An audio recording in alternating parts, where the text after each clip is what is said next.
This Amish teacher got a makeover, and her modest appearance was totally transformed.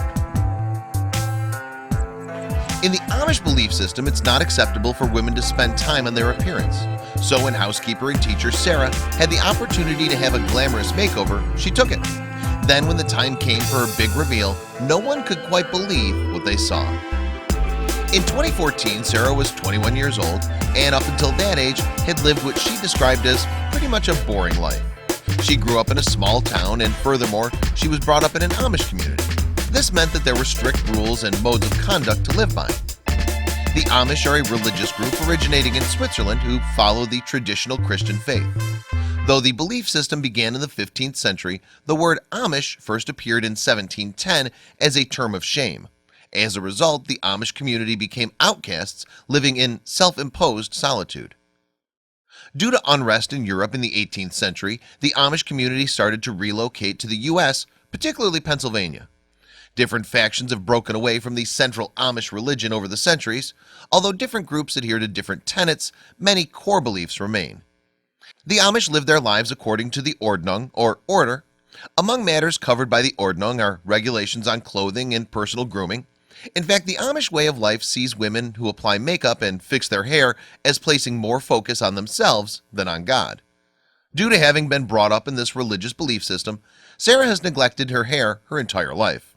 That's to say that she never had it colored nor cut to give it a flattering shape. That was until Glamour magazine sent hairstylist Theodore Leaf to pay her a visit for a makeover. In the video, the Bad Hair Day team surprised Sarah in the kitchen. The 21-year-old is wearing a modest brown dress with a high neckline with the skirt falling way past her knees. As she performs her chores around the kitchen, her mousy brown hair is tucked up under her traditional Amish cap. As Sarah explains her demure look, the cap thing, you always just wear the cap and your hair is just flipped up in a barrette. It's an act of modesty.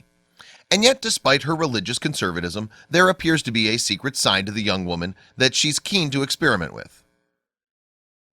There's an aspect of Sarah's personality that now has its time to let loose. As she explains, I'm definitely up for adventure. I always like adventure, and this doing my hair thing, that's definitely exciting. It was time for Sarah's fearless side to show itself and for her to let her hair down. Literally. Leaf was keen to see what Sarah's cap had been hiding all those years. As she let her hair down, he was amazed to see the tresses that had been tucked away for so long. Sarah admitted to wearing the cap almost all the time. However, she was still in a period in which her faith allowed exploration. At 21, Sarah was approaching the end of Rumspringa.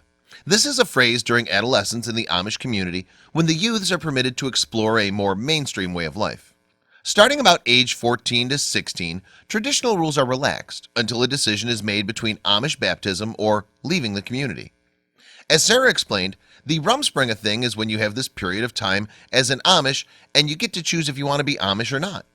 During that time you get to experiment. And when I say experiment, I mean doing your hair and wearing different clothes. One thing Leaf was keen to experiment with on Sarah's behalf was her hair color.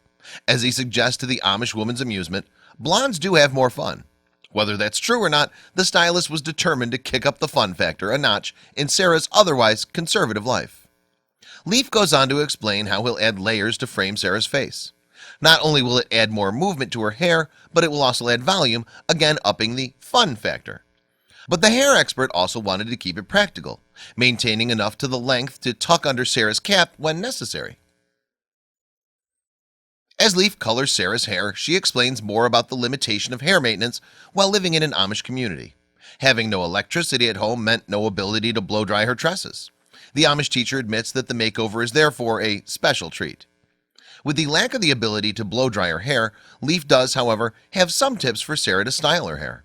When left to air dry, the stylist recommends setting the hair in braids to add texture. He also recommends using products to add a wave and give hair a conditioning boost.